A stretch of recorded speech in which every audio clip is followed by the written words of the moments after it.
Mihai, you have a career spanning over 2 decades, working for large international corporations, IBM, Dell, HP, also for Bitdefender. You've also graduated from the Polytechnica. What made you choose this path of a career in tech and also working for large corporation at first? Thank you, Wana. Almost 3 decades. First of all, or soon, 3 decades. Next year, actually, it will be 3 decades. You're very nice with 2. Well, when I graduated back in '94, let's face it, it's public. And I think gray hair, it's an advantage sometimes. When I graduated back in 1994, Romania was a totally different country. It was just out of communism. We had a socialist government, or even worse, let's say. The only way you could be independent was to work for a corporation, and earn. It was a dream there. Yeah, people wanted to work for corporations. Later, to have a mobile phone, to have a laptop. These were the signs of power. A company car, and going into sales for a tech company at that time, it was the natural choice for me, because I wanted to be independent and earn my own money. And yeah. When did you get interested in entrepreneurship? When did you decide that it's time to open your own business, to be your own boss? I think, and you mentioned Polytechnica. Indeed, I graduated Polytechnica. I've done electrical engineering with a computer science major. And my thesis was in neural networks, so I had quite a technical background. Yeah? I was one of the first guys in my year to study artificial intelligence. However, yeah, I would say I always wanted to have a business look, and the choice. If I go back when I made my choice to do Polytechnica, to study at Polytechnica. It was one way of keeping away from politics at that time. Then I realized that I have a passion for business. So I've done my MBA studies, and during my MBA, I opened up more to other things, like capitalism and a totally different system. And I had some electives in leadership, in international relations during my studies. I always had this background of sales, marketing, international business development. So it comes naturally, I believe. And the first time when I built a plan how to open a company was when at the end of my, towards the end of my role in HP. But exactly at that time, Bitdefender came with an offer I couldn't refuse for a kind of a dream job. So I postponed my dream of building something for my own. So yeah, I have it since 2013, I guess. Yeah, that's the short answer. I was going to ask you how come, since you studied at Polytechnica and you have a strong technical background, how come you didn't choose this path of being an engineer or more tech rather than being more the business guy? I'll tell you how. Yeah, there are 2 things here. Yeah, one, during my last year of studies, because of AI and what I was learning, what I was doing actually, I was implementing a machine learning model, and I was running experiments. And I also did some programming, a lot of programming actually, for my thesis. Probably I was one of the first, part of one of the first generations who had to show a program as well with their thesis. So after these months, I said to myself, well, I don't want to sit all day coding. I've done programming in my secondary school. Tudor Vianu is today. At that time was Liceul de Mate Fizică 1. So I said, okay, my first love is fine, but if I want to be independent, programmers were not earning that much. At the time, salespeople were earning more, and I said, okay, let's explore this one. And my first employer helped me. It's a guy who asked me, what do I want to do? It was the first time in my life when somebody really asked me, and Mihai, what do you want to do? For sure, I don't want to code all day. Yeah, but tell me, what do you want to do? Because, yeah, I have some programming jobs. Okay, you don't want that, but I have some jobs in the hardware. Oh, I don't want to do that either because I'm kind of clumsy, you know. So I said, but what do you want to do? Talk to people, you know, show them things. You're good for sales. Yeah.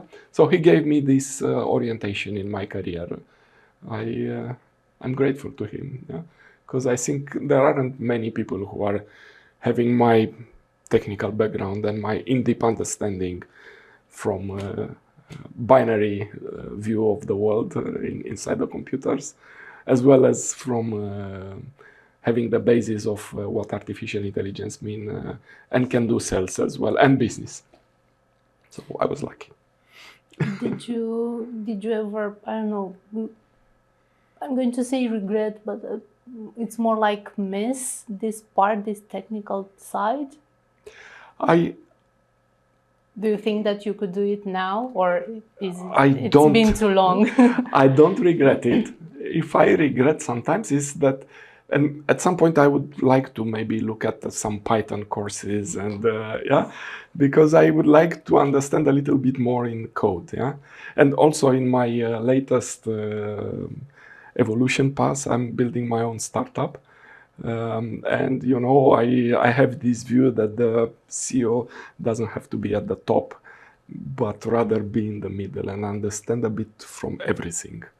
Yeah. So if I'm missing something, I can understand if then the old classical way of programming, but the new code, how it looks today, I want to catch up a little bit. But I don't regret. I never regret that I regretted that I didn't do programming. You've mentioned it, and I was going to ask you if you think that your technical background helped you during your career and is helping you now as you're building your own startup, combined with what you've learned about business, about operations, about sales. It's easier for you still being in tech, but not exactly a programmer. Definitely. I think this is what differentiates me. I've seen a lot of, I've hired hundreds of people in my career in sales, and I work with tens of people in marketing and, okay, interface with a lot of other people. It's very hard to find someone who has in-deep technical background and can do also sales. And I also say that it's also the other way around. If you want to do sales and you don't know what's behind the products, it's not going to be easy. And usually the good salespeople have a way of understanding their product and present it to customers. And I've been all my life in technical sales, yeah, and that's not easy. Not everybody can do it, yeah, and that's how I differentiate. And then on the top of it came the business management. And again, you want to grow sales. The solution is never, and yeah, I relate to what I do now. Yeah, I see many people who think that the solution to growth is either in sales or in marketing. Usually it's in the blend of sales, marketing, and business. It's always about business on the top. And I have a good friend, a consultant as well, who says, you know, business, Mihai, you're business, Mihai, because you know how to ask marketing to do things. You know, if you wouldn't have been business, you wouldn't know how to ask those things. The business people need to drive sales, they need to drive marketing. You cannot grow sales only from inside sales or only from marketing. It's business. Do you remember when you first heard about this concept of startups, about startups in general? You mentioned that working for corporations was kind of being free at that time. In my blood, yeah.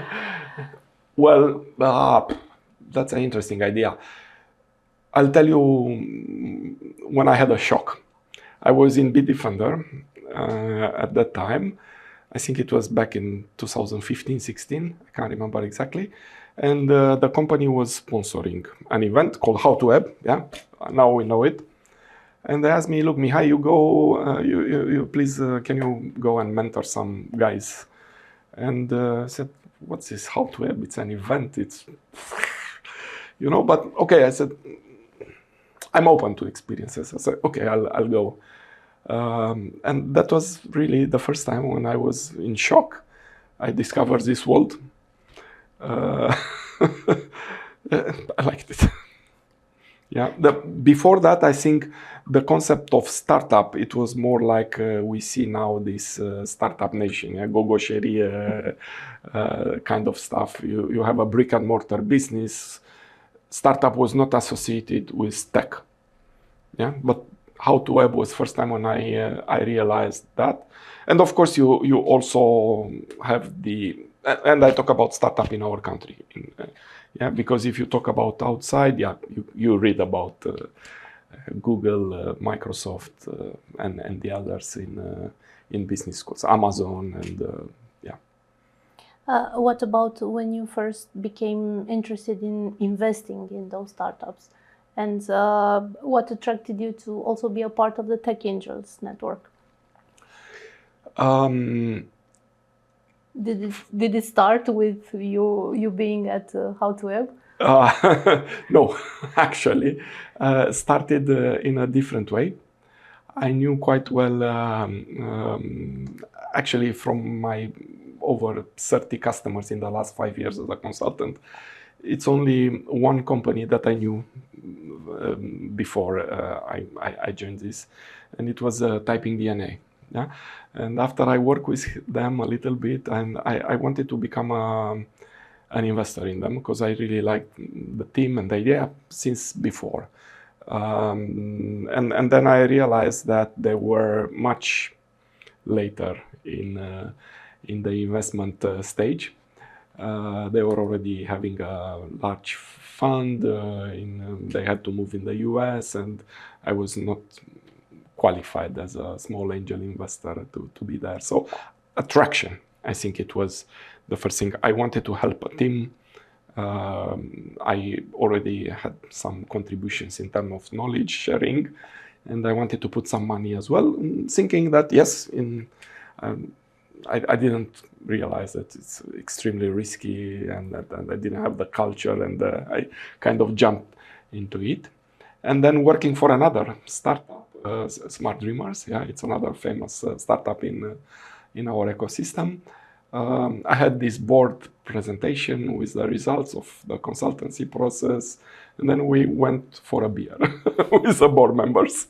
And one of the board members is Malin Ștefănescu, and I told him, look, Malin, if I want to be part of this in a different way, I said, come and join us and we'll see. So this is how it started. This is how I joined Tech Angels. It was back in 2019, 1 year after I started to do consultancy and my own boutique consultancy business. Yeah. The same with Typing DNA. When was that? It was in late 2018, beginning of 2019. Yeah, so quite interesting times. At that time, I guess I was already working with 1234 Builder, another famous Romanian company, which is very well developed outside Romania. Nice times.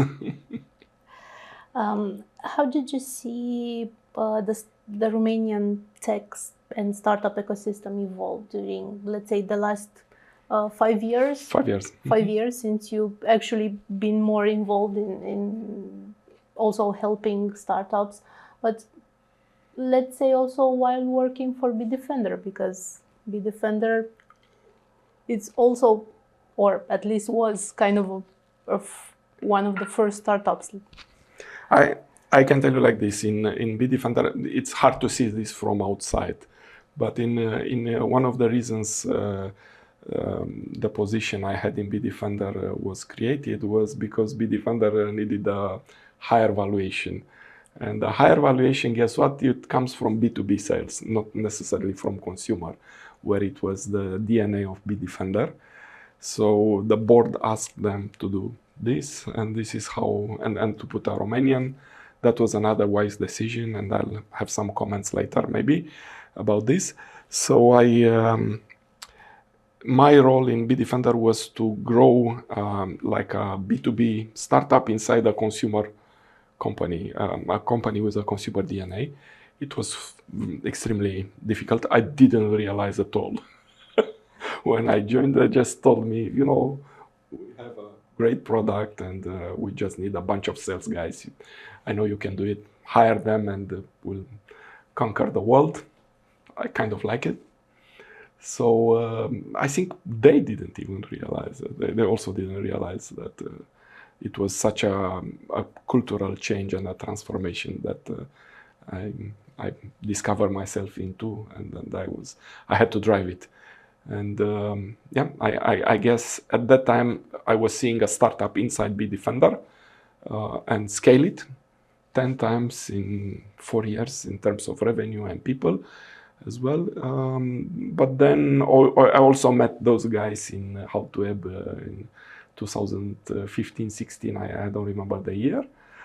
They look kind of, you know, so distant. So because Bitdefender was already in tens of millions when I joined, and I had so much funding from, it was bootstrapped, yeah.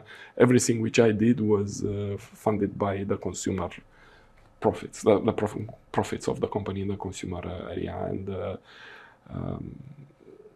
to me, I mean, even today, if I look back in the last 5 years, I hired in the first 6 months in Bitdefender more people in other countries than I've seen all the startups that I work with hiring in 5 years. Yeah, and I mean, that's the difference. When you have money and you need to scale, you really need to execute this, and then you start to have a feedback loop and to correct. But you know, hiring 30, 40, 50 people in 6 months, 1 year, it's something that I haven't seen yet outside the US. Yeah? I haven't seen yet in sales, yeah, because the company was also growing in other parts. I haven't seen yet the roaring tigers of Romania doing, at least the ones that I work with. Yeah. So they are growing. They're growing. Some are smaller, at a smaller pace, some faster, and I think the whole ecosystem is growing. Yeah, thinking about 2018, 2019, it was kind of childhood. Just a few programs, acceleration it was just at the beginning. Yeah. When I was looking around in 2018, I took a sabbatical after the Bitdefender story, and I thought, what do I want to do? So what am I good at, and how can I contribute to something bigger? That's the purpose. So I wrote down my vision, mission, and they are still valid today. And I said, look, I want to help those companies develop faster, and to do it in a professional way, because I have this in my DNA. I like to prepare. I have the technical background, I have the business background, solid MBA, and let's do it professionally. I've seen this also approach of improvising, of hacking. Sometimes it's working, but sometimes it's not working. You really need to lay more solid foundations, and this is what I proposed to myself that I do, and I did it quite successfully in the last 5 years. Yeah. Tell us some examples of growth strategies for Romanian startups and companies from your experience in working for both, also for large companies, but also with startups and founders. Well, I think it's look in let's take for example in Bitdefender the growth objective was very simple. It was like let's double every year in the next 3-4 years. Okay. Now the strategies were deploying several means of achieving that growth. There were we had a lot of collaboration. I didn't do everything on my own. You can imagine, we were collaborating with the teams. First of all, it was a strategy to support sales with marketing. Then we had also this strategy of hiring people, and during these 4 years we designed and changed a few times the go-to-market strategy, how we do that segmentation, how we cover the customers, the countries, the territories within the countries. We divided. Yeah, it's this thing. You get a sales territory, let's say, and you have someone in charge. When it grows as large as the people, the first salesman cannot cope with it anymore, you divide it in two, and the guy takes half. Yeah, divided in two can be either geographically or functionally. Yeah, he takes the upper segment or the lower segment. So we grew both in terms of size of revenues per geographies, but also in each segment, in small companies, in mid-size, in large enterprises. So we had to do a lot of, we to drive this growth, we had to do to go with go-to-market strategies. Almost every year we did some changes, like we see American companies do when we work for them, and I've seen this many years. The difference was that we were driving those changes. Yeah, marketing, go-to-market supported with people, and one of the most difficult parts was to change the product strategy, because in many tech companies with a tech DNA, the CTO drives this with his vision or her vision, and at some point you need to go there and take the feedback from the field and incorporate it into something different.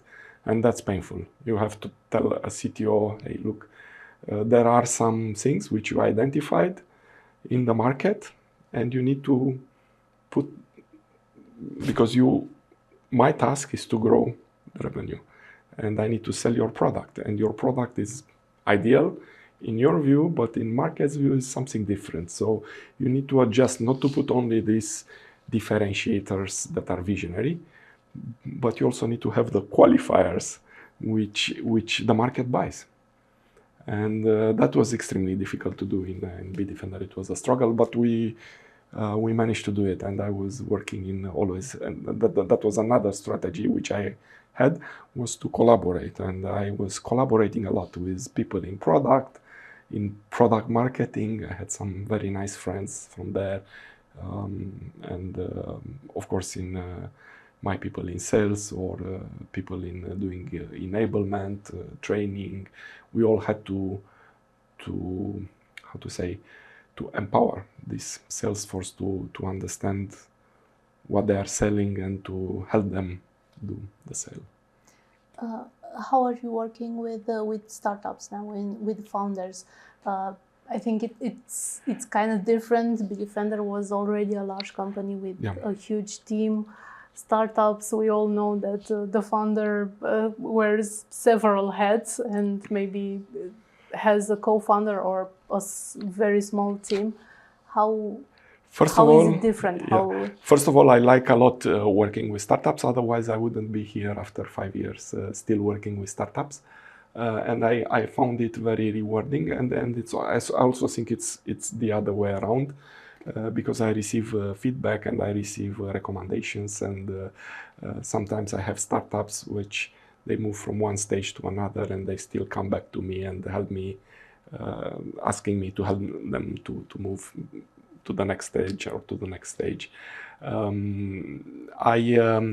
the beginning, I also evolved. Yeah, at the beginning, it's very simple, and it's the same with what I was saying earlier. Yeah, when you relate to this, someone in sales come to a new company, And the first thing is, okay, I'm familiar with what I did. I know what are things which work, things that don't work.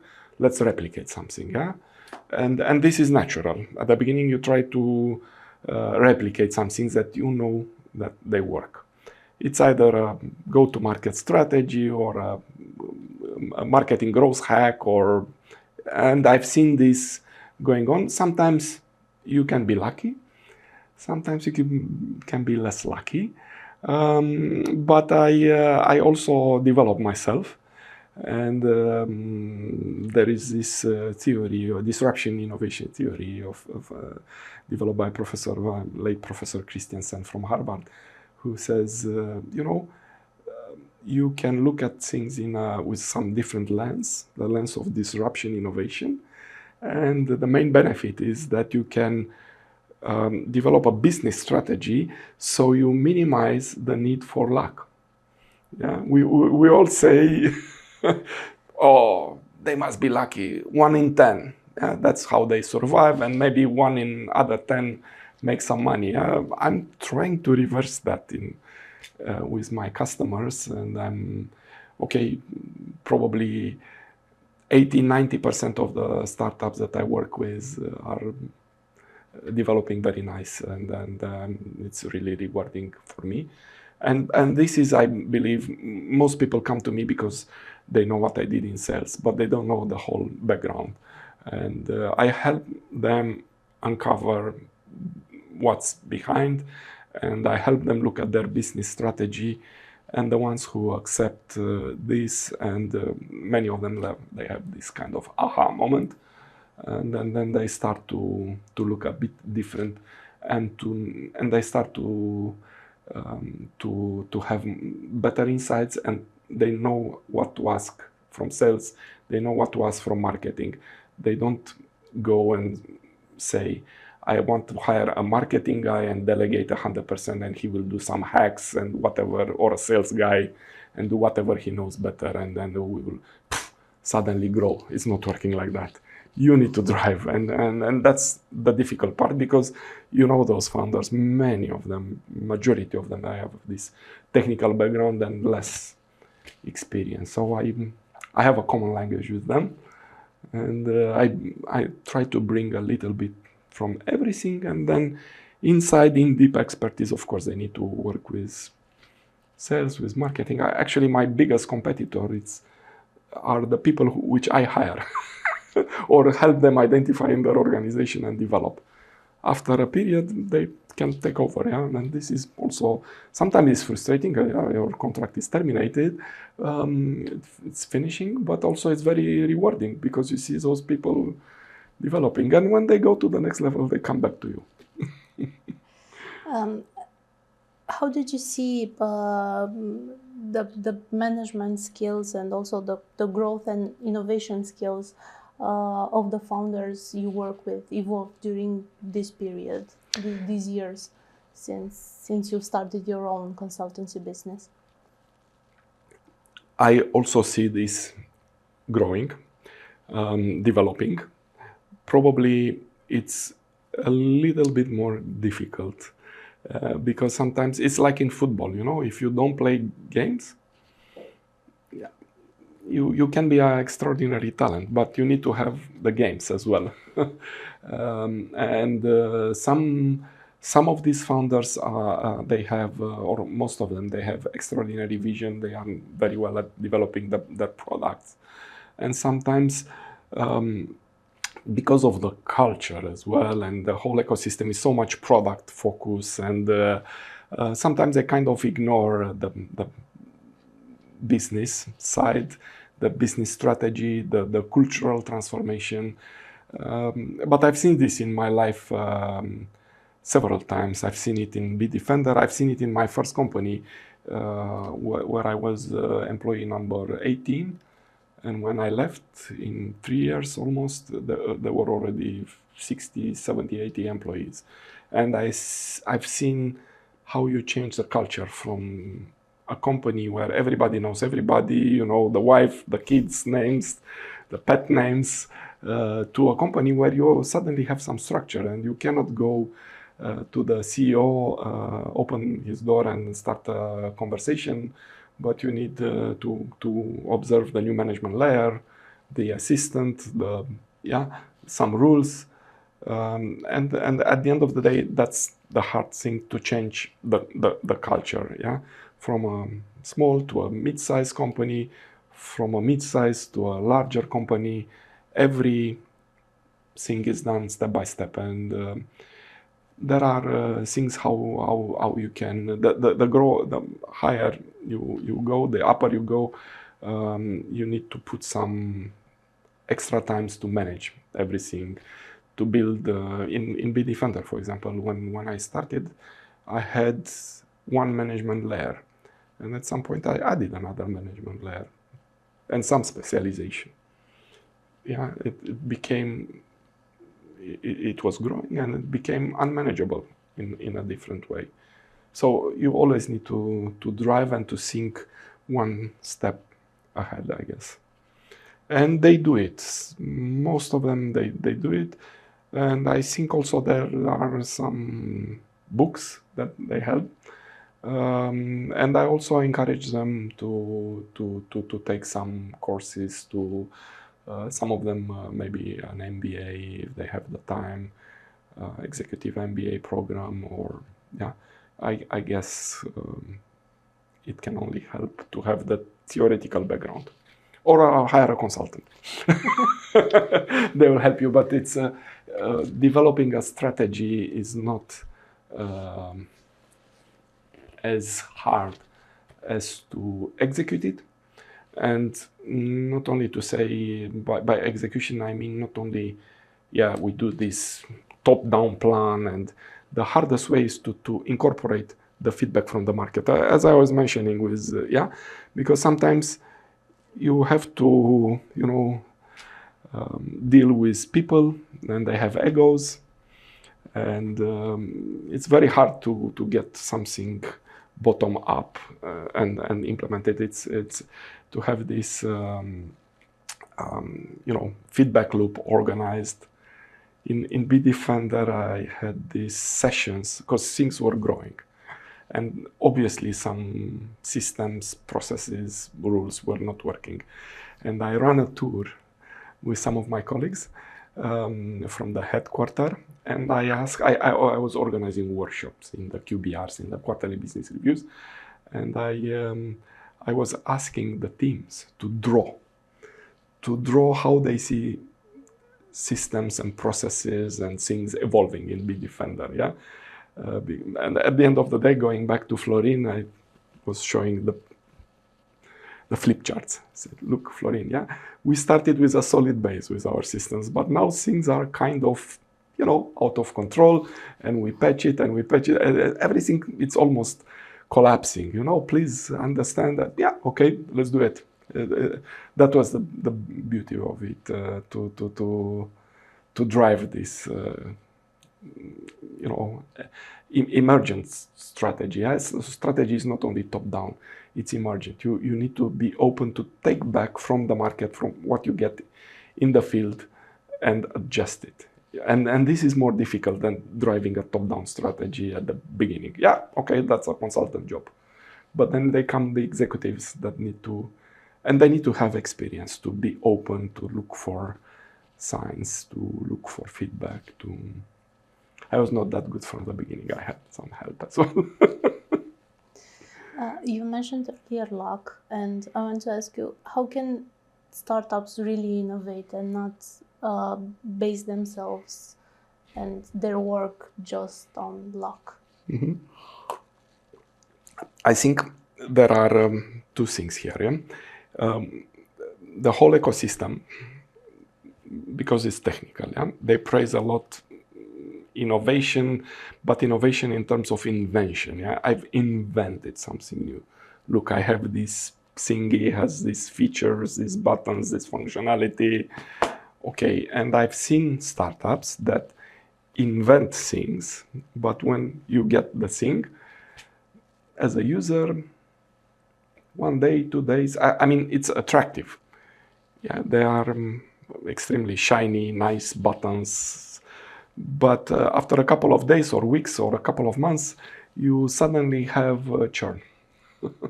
People don't use your product because, yeah, it's a nice thing, but it doesn't really help you have a better or a different life.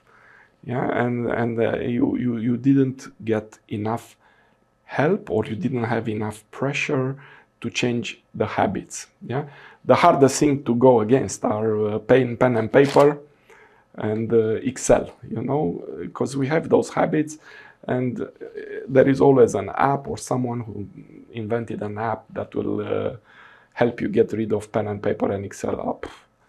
That's the hardest things to do, to change human habits. So you take technology and you incorporate into something that will give you an order of magnitude of benefits in terms of business. And then you drive behavior change, you change your habits.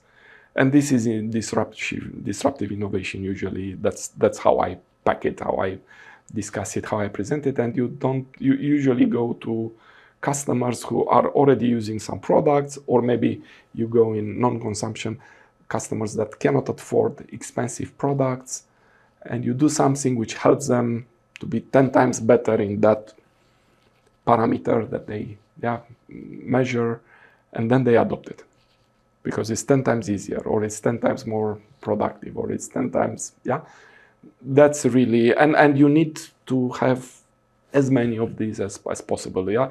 Some people call it blue ocean. But in disruptive innovation, it's non-consumption segment, and it's business. At the end of the day, you have to look at the business, not at the invention. How you apply the invention to make your life different, better, and 10 times more or less, depends on. We've talked about innovation, and we know very well that Romania and the Romanian tech talent was for a long time perceived as good for outsourcing. We had, and maybe it still is, but not so much. And I want to ask you, when, from your experience, when did we first start to move from this outsourcing mindset, and Romania being an outsourcing country for tech, to actually starting our own businesses, to this startup mindset? Well, I would say startup, but product startup, software product startup. And we know the classic examples of Bitdefender, AVX at that time, and the other one I can't remember, Jekad antivirus or whatever. One is an example of someone who has built a product and sold it, made some millions, fine.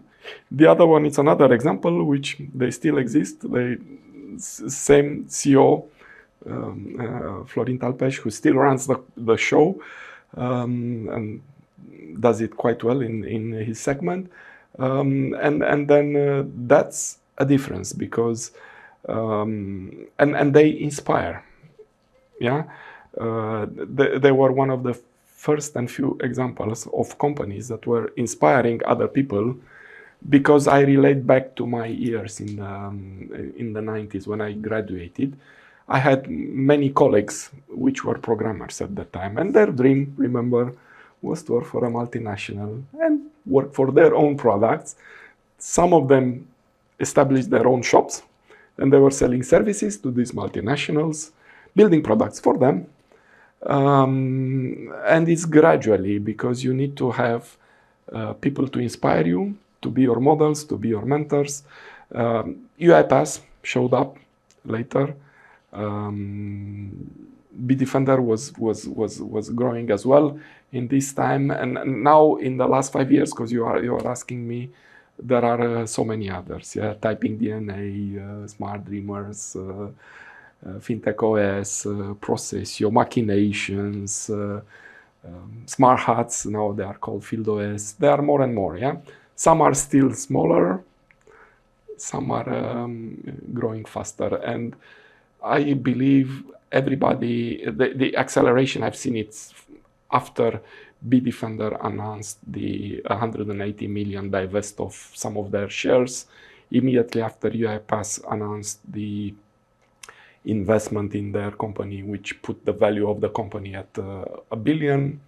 Yeah, I would like to see more people ringing the bell on New York as Daniel Dinesh did. Bitdefender, I hope it's closer and closer to that moment.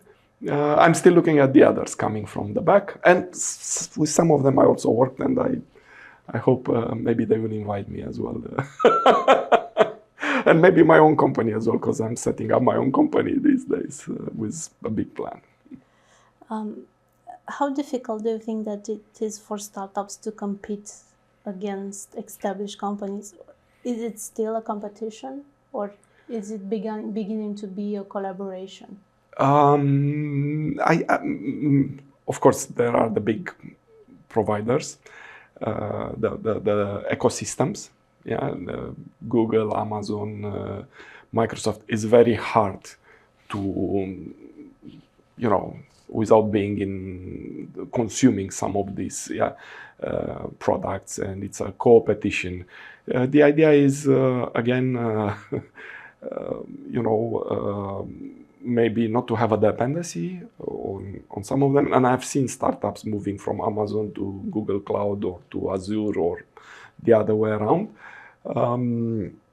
But I guess also there is another thing, and it's in the disruption innovation theory of Clayton Christensen. There is a very classical way of competing, and I'm not afraid about this word, of competing against the big guys. Yeah, you go into this non-consumption, the guys that cannot afford the products of the big guys. You get as many of them with a product which is priced affordable, but you use technology, you don't have all their overheads, you can still make a profit, and this is important. And by multiplying this number of customers fast, you build up a base that is very hard to be attacked by the big guys. The big guys, it's in the books, they will go one step back and they will focus, guess what, on their big, large, profitable customers. And I've seen this from inside. Yeah, you work in a big corporation, you have 3,000 customers, and it's the Pareto. Yeah, it's the 80-20. Yeah, 20% of the customers will give you 80% of you are really focusing there at your 20% of the customer bringing you. The other 80% of the customers, I would say some of them, if not many of them, are either receiving a product that's too complex or too expensive for what they can need or what they can afford. And they can be attacked from behind, from the lower end, with these products which are good enough, but not that expensive. And the big guys will not go down and bother you. Maybe they will try to buy you. I've seen this, and we've seen it in our startup history, as I was mentioning earlier. But I guess the winners will have a solid base, and they will go and ring the bell. And that's why I admire, for example, Florin Talpeș, because he didn't give up for 10 millions 20 years ago. What do you think that large corporations can learn from startups and from the startup mindset of founders? Large corporations, some things they learn. What's difficult for them is to execute. It's obvious. They learn and they admire it's called entrepreneurial gap. When you set yourself big objectives, but your resources are not the one of the corporations, that's called the entrepreneurial gap. It's when innovation kicks in, and you need to invent things. You need to stay upside down, think outside the box, and come up with something, and compete about the guys who have all the resources in the world, and they do complex blueprints. Okay, that's a good innovation, and it's good for those 20% of the customers. It's called sustainable innovation. It's also in the books. And yeah, they need more complex product. They have all the money in the world. They are ready to pay for them. You have these executives develop a relation with your customers, and then it's a good market. But corporations, they know that at some point someone will come and disrupt them. And they not only need to learn, they need to watch this space. Some of them are watching, and we've seen Google, Microsoft's of the world having their investment funds, and guess what? They invest in such innovative startups. But it's a game, and if you play it by the rules, you can find your way in this competition environment in which sometimes you compete, sometimes you cooperate, because you cannot do it without them. And then also there is uncertainty. I would say you never know, like it's called PESTO. Yeah, the political, economic, social, technical factors. Sometimes they come, legislative, environmental. Sometimes they come and they kick you. Yeah, the government comes and suddenly reduces taxes or increases the taxes, and something changes in the landscape. Regulation, and suddenly you cannot use AI as you could do it the day before. Yeah. So, what mistakes did you see startup founders do when entering the market, and how can they maintain their focus while building their businesses? Only in sales or in marketing and business? One of each. One of each. I've seen a lot of mistakes. First of all, it's easy to hire, o vedetă in Romanian, a star. Yeah, you are a startup. You are at the beginning. You are a founder. You are deep tech, smart guys, wise, and you look at sales and you don't want to get your hands dirty. That's not for you. Really? Okay. So one thing you do, and you just got your $1 million+ funding. Let's say you hire some kind of a star. Yeah. Usually, this guy who has been a VP in a much larger corporation. Okay, it's not my case because I've been in an internal startup. But you take a VP from I don't know, IBM, Salesforce, or whatever. Yeah. One of these very, very large corporations where they had all the resources in the world, and this star guy comes in and they say, look, I need this, I need that, I want to hire that team, and we'll do the strategy like this. And, in 6 months after, you have to fire him because you will never get all the resources he had before, and things they don't work in the same way. Yeah, they also do the mistake because they accept those kind of jobs, but you also have a lot of money, you are tempted, you think it's easy. Yeah, not getting your hands dirty with sales or with marketing or this can be a mistake. So business-wise, there is this other mistake when suddenly a very, very large customer come in your inbound, and it's a corporation, and it's a very large deal, and you put a price, but your price, your delivery structure, your services, your support, everything you have, it's set up for different type of customers.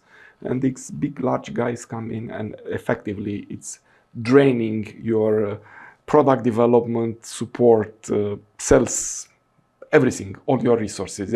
Yeah, might give you a lot of money, but your product development, it's bended towards their special needs because they gave you a lot of money, and and you lose this track of making a large base of these customers that are not really interesting for the big guys, and consolidating your position. Usually if you do that, if you go and have 3 customers, all of them large, you are much easy to at some point someone will knock your door and will say, look, this is my 10 million, I want to buy your company, and I say, oh, thank you. This is a business mistake that they usually do, and they are very tempted to do because of the context. I don't blame them. What do you think that is next for the Romanian startup ecosystem? Where are we heading from what you've seen so far? We are heading in 5 years to another 2, 3, 4, 5 unicorns. I can bet on that. And again, but this is also in a context where, you cannot predict everything. But I see even from the startups that I see today, and some of in which I invested, I see some of these roaring tigers that are going to be unicorns in my view. And I see also some uncertainty because, there is still a war out there. There is still an economical crisis. Okay, these are cycles. Up, down, up, down. We don't know when they will end. We don't even know if it started well or it's still going to be a more in-depth crisis. Nevertheless, I see more people developing their experience, more startup owners, the guys who started in their 20s, some of them are in their 30s at their second, third startup land adventure in startup land, and they have much more maturity, much more experience. Some of them, they put even some theoretical knowledge. So I'm optimistic about it.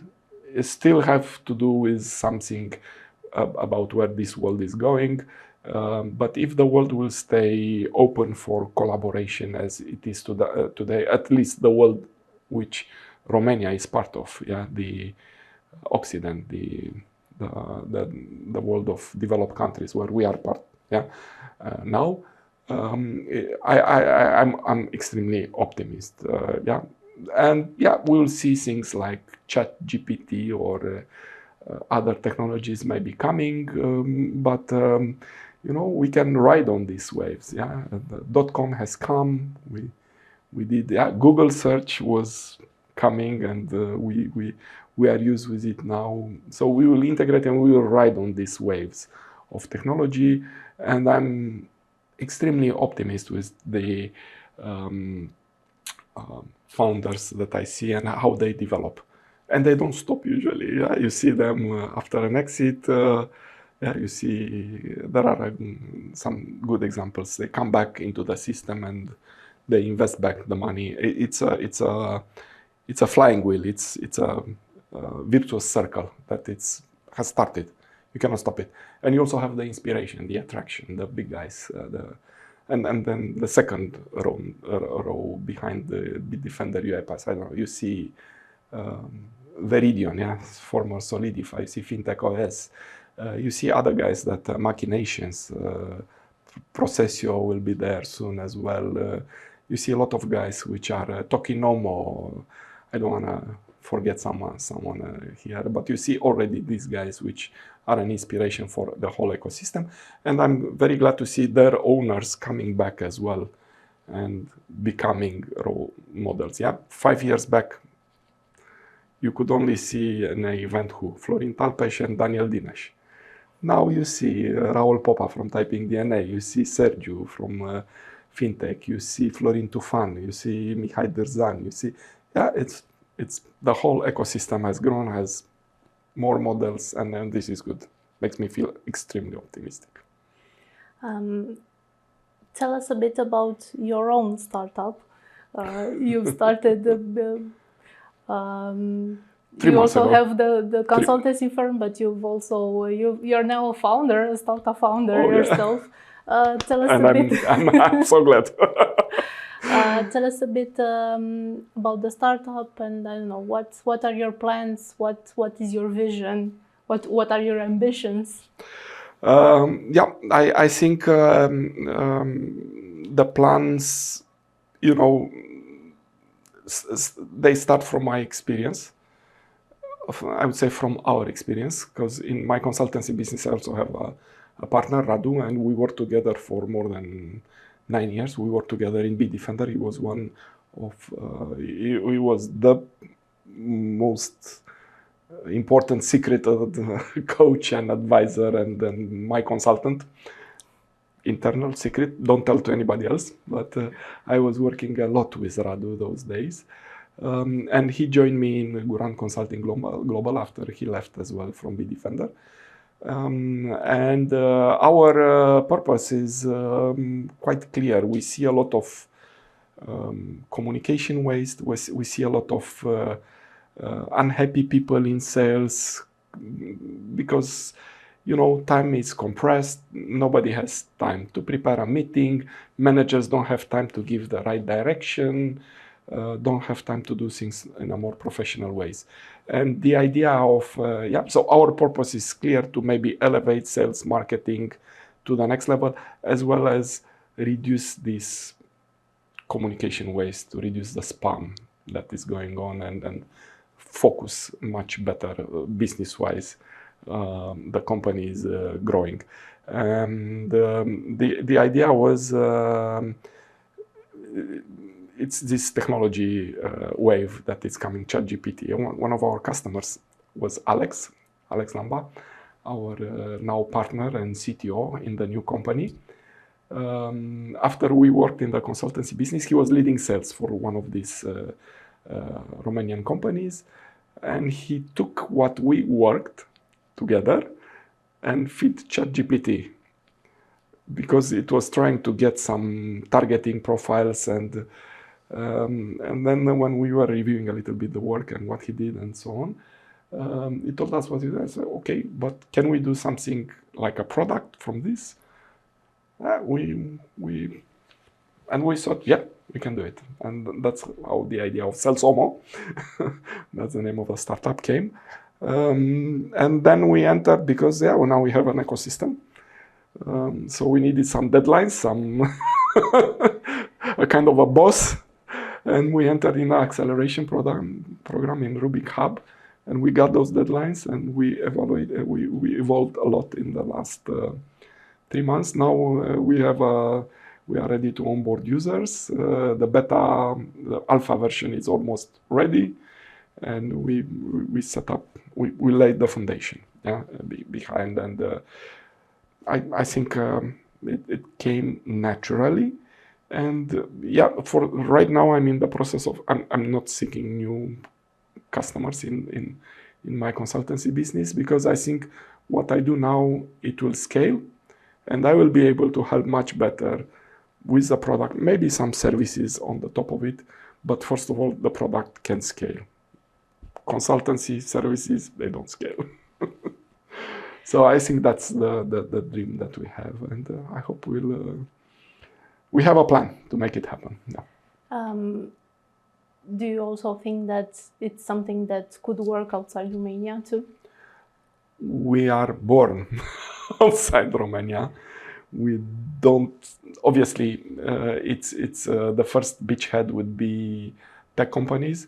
But my network spans outside Romania, and we already have test users from outside Romania.